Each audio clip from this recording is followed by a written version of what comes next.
The most wonderful time of Seth Greenberg's year.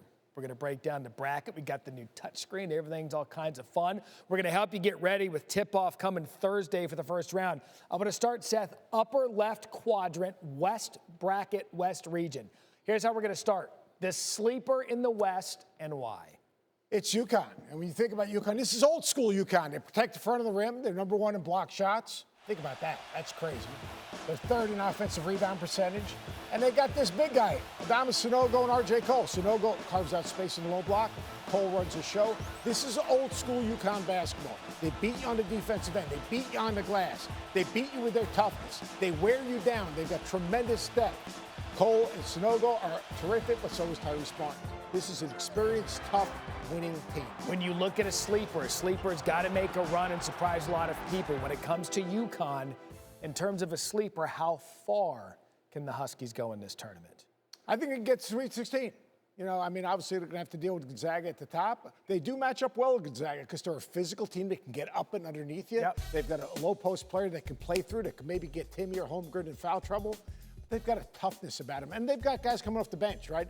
Great role players. Tyler Polley knocks down jumpers. Hawkins knocks down jumpers. So they've got depth, athleticism, and physicality. Hit me with their section real quick up there in the upper left because I want to see kind of who they have to go through. So you think they can get into the Sweet 16? That would be them advancing here. They'd have to get through Arkansas. Who is potentially a Final Four team. Sure. And I've said that before. Very similar teams. I think that UConn takes care of the basketball and deals with the athleticism of Arkansas, especially defensively. J.D. Note, Jalen Williams, they are a matchup problem, but UConn has the versatility defensively to deal with it. All right, that's the sleeper in the West. That's a good story, all well and good. Give me who's coming out of the West and headed to the Final Four. Yeah, I'm going to go with Gonzaga. I mean, you look at Gonzaga. Gonzaga's season starts now.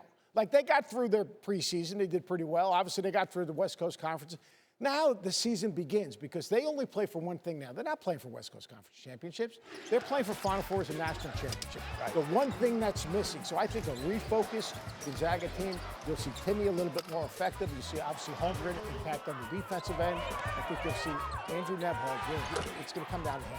If he can run the show and be good with the basketball, make good decisions, be selectively aggressive, Gonzaga gets it. What's their toughest road if you look at their portion of the bracket to get to the Final Four? Well, you look, Texas Tech, I think, is going to be a problem because they keep you on one side of the floor. They're really physical defensively, really athletic, all right? They've already beaten them. And then you'll potentially Duke because you look at just talent, just sheer talent. You look at Duke. Now, I don't like their identity right now. I don't think they have an identity defensively or offensively. And Paolo Banchero, that dude's got to play like a lottery pick. He's got to play like one of the best three players in college basketball. He hasn't done that recently. Let's see if he refocuses and gets locked in come tournament time. All right, so that's the West. Take me down to the East. We're going to start like we did in the West. I want your sleeper, your Cinderella, so I'm going to keep an eye on in the East. Who is it and why? Yeah, I think it's North Carolina. And part of it's who they're going to play. And Baylor. Baylor's not the team that won the first 15 games. Baylor's a team without L.J. Cryer. Baylor's the team without Jonathan Shama-Chachua. And then there's this North Carolina team. I mean, North Carolina team, you look at their starting five, it's no joke now. This guy here, Armando Bacot, he's got 23 double-doubles. 23 double-doubles. That is absolutely no joke. Caleb Love, make good decisions. Let R.J. Davis run the show for him. Brady Maddox inverts the offense, knocks down threes. You look at this team, when you look at North Carolina, their starting five is as good as any starting five in the country. I think they will be a tough out. I think they match up well with Baylor, especially with those two guys missing. Okay, and so I'm going to ask you the same question. Did North Carolina, how far could they potentially advance? I think they get past the Sweet 16. I think what happens is as they continue to move forward, there are some teams down here, especially. Open that up. Open the whole region up. There you go.